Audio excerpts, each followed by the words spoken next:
¿Qué tal? Yo soy Michel Chaín y esto es lo de hoy en temas económicos.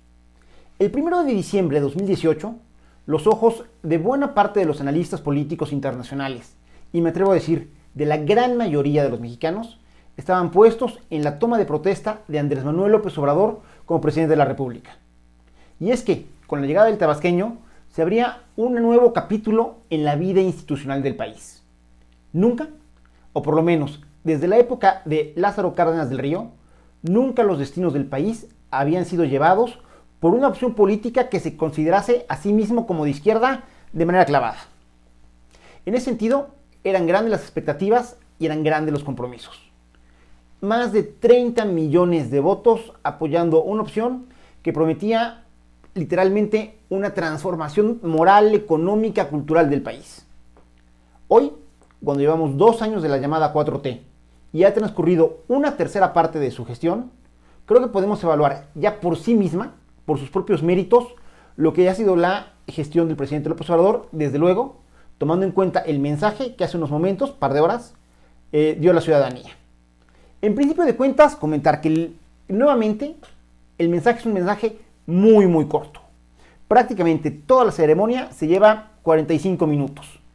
Y 45 minutos en la que además hubo que rellenar parte de la información diciéndonos cosas tan obvias como que había celebrado el 16 de septiembre. Es decir, no hubo mucha información nueva para dar. En términos generales, no puede ser de otra manera. Habló de los valores, habló del combate a la corrupción que cada vez se desluce un poquito más. Y en la parte económica llama la atención hablar de que los grandes logros. Y si esto lo tuviéramos que ver objetivamente de acuerdo a los números, creo que hay cosas que no se le deben de regatear a la presidencia. Desde luego, el tema del salario mínimo es muy importante, el tema de la reforma laboral y el tema de la firma del TEMEC. Aunque si fuéramos del todo honestos, habría que darle todo su mérito al presidente López Obrador, como habría que dárselo al expresidente Peña Nieto. Y es que los tres temas comenzaron a cocinarse durante la administración de Peña Nieto y fue ya en la administración del presidente López Obrador cuando pudieron culminarse. Y en ese sentido, en la parte económica sobre todo, me llama la atención algunas cosas que señala el presidente y que digamos son cuestionables. Lo primero tiene que ver, y aquí sí es de llamar la atención, cuando nos dice que la parte económica de este 2020 fue menos dolorosa que la parte de la pandemia.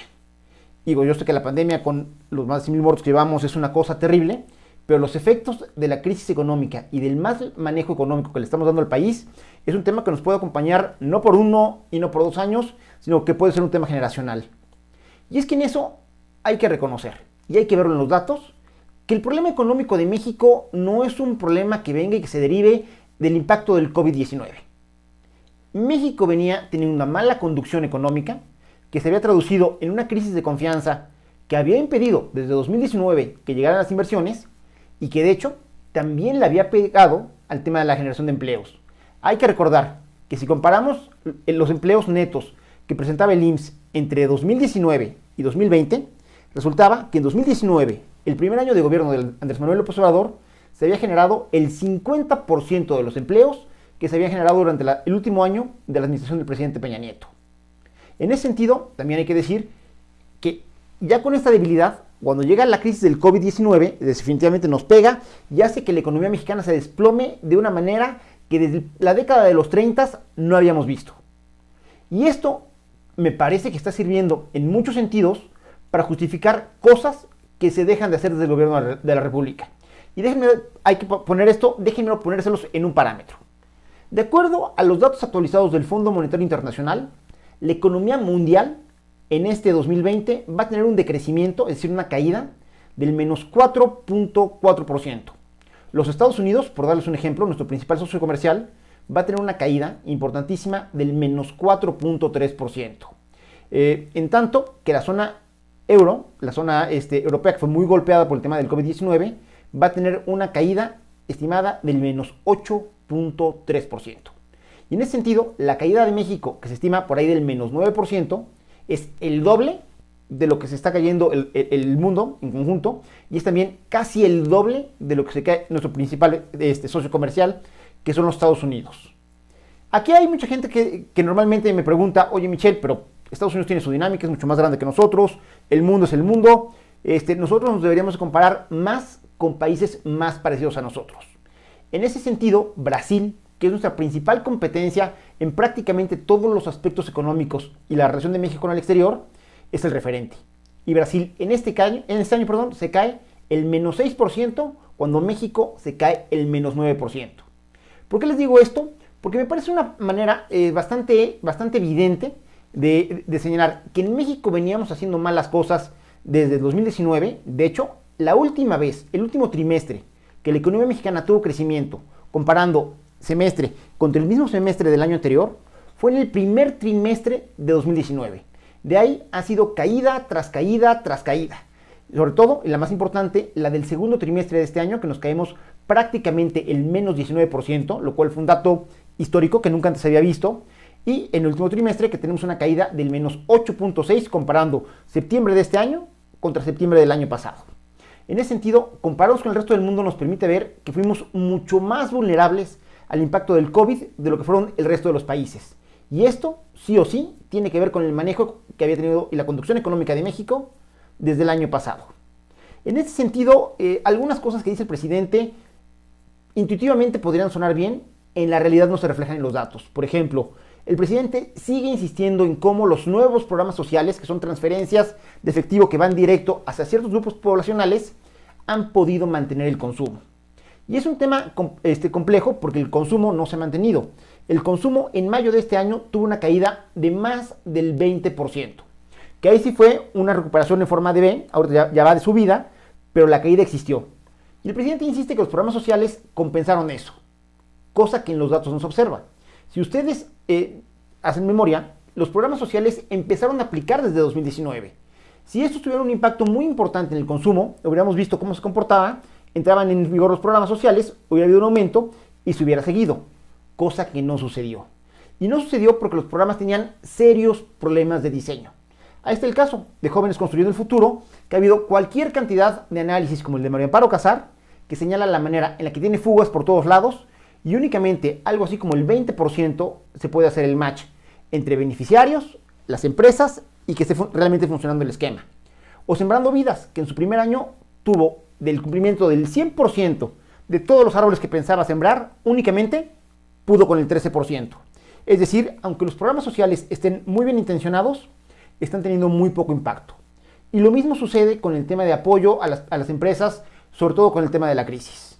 El presidente se ha quedado clavado, y así lo dijo también en su informe, pensando en que las crisis todas son como el 94-95 y que de todas tiene que surgir un Fobaproa.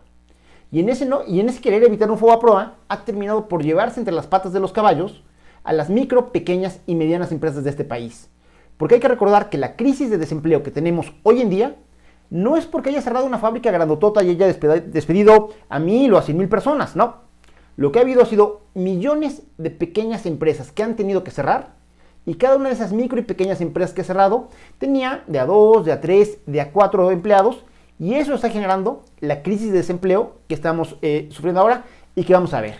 Pero en el tema de los apoyos, como decía el presidente, la verdad es que no se ven.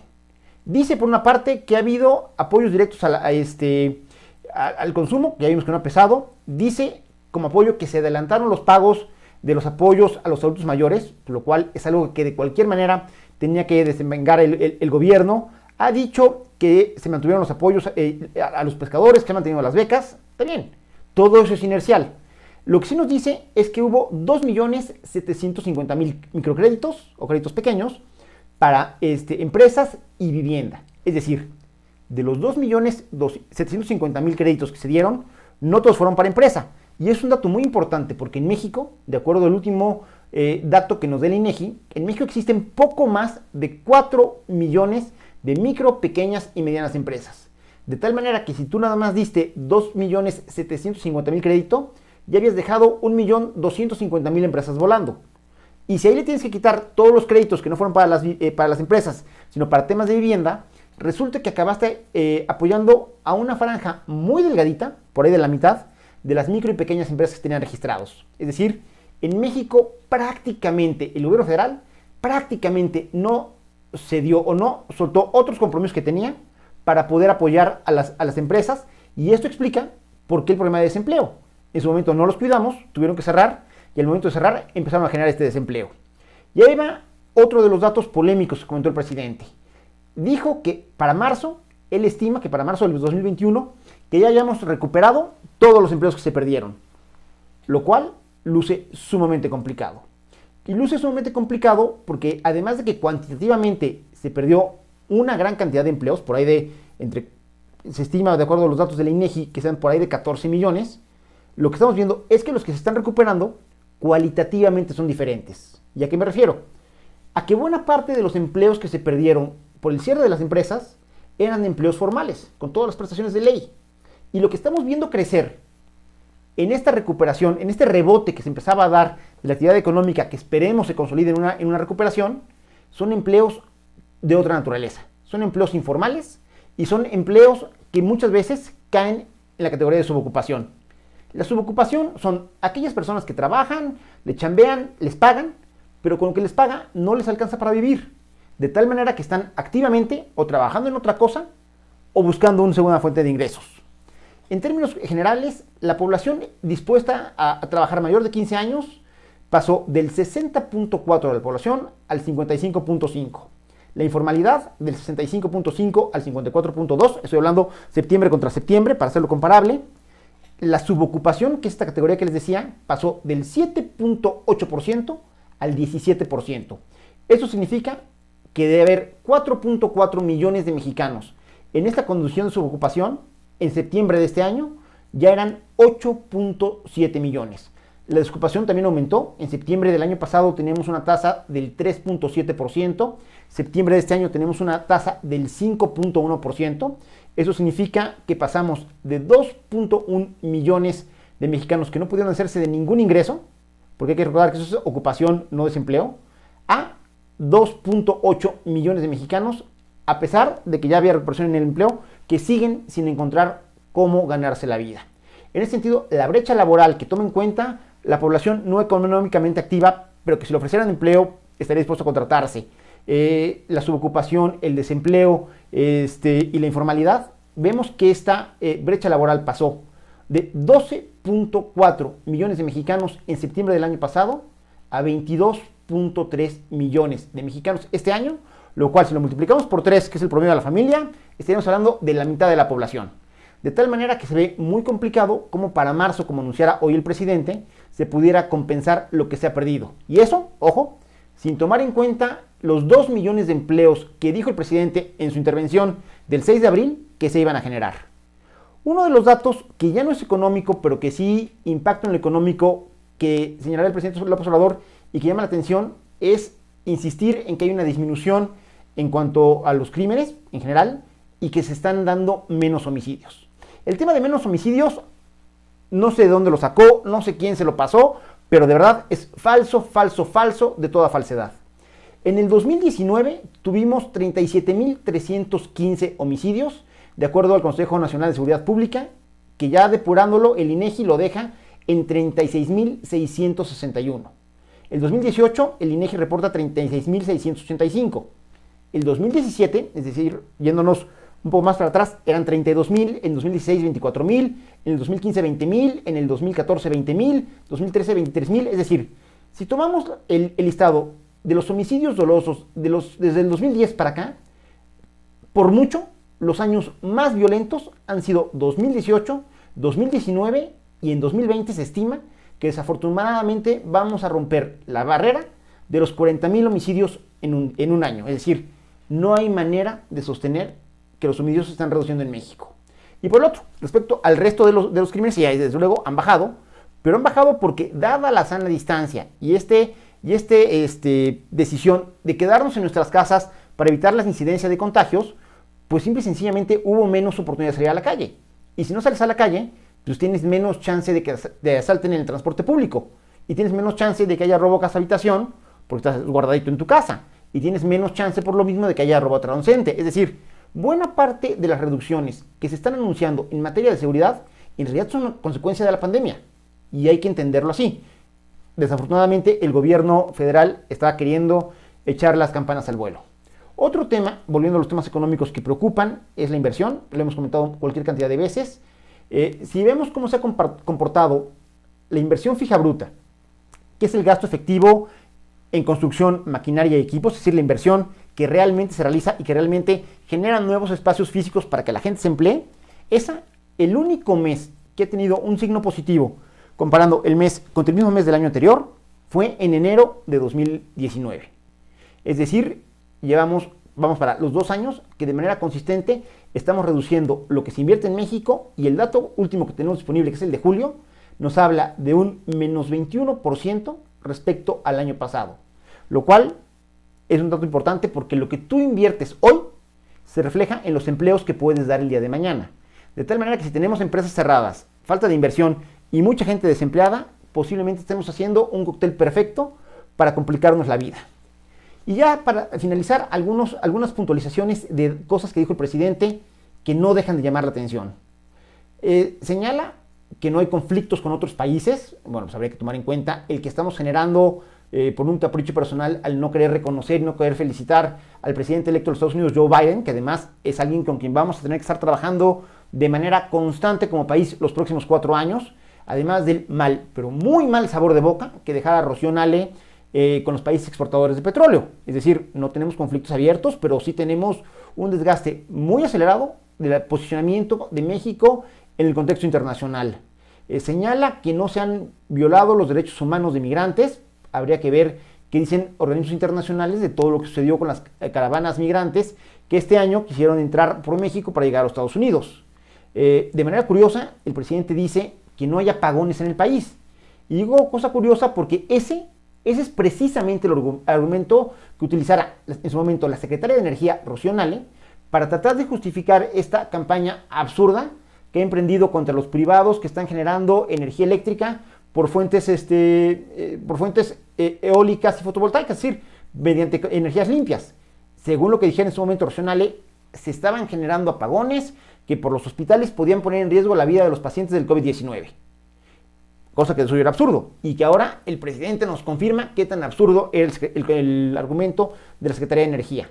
Otra cosa que informa el presidente, que también es curiosa, es que dice que se solucionó el problema de desabasto por el combate al huachicol. Problema de desabasto que ellos mismos ocasionaron al entrar porque cerraron las válvulas de petróleos mexicanos y no se permitió que se surtiera. Es decir, hay que tomar como un logro de gobierno solucionar un problema que ellos mismos generaron por una estrategia equivocada en el combate al huachicol. Habló también cosas curiosas, insisto, pues nos dijo que ya está trabajando en el índice del bienestar para sustituir el Producto Interno Bruto. Un Producto Interno Bruto que cuando fue candidato no lo veía tan mal y que prometía que México iba a crecer al 6 y al 4%. Ahora, ya como presidente en funciones, como los datos no le son tan favorables, entonces ya queremos sacar un índice nuevo que además es un índice que va a quedar literalmente para el recuerdo.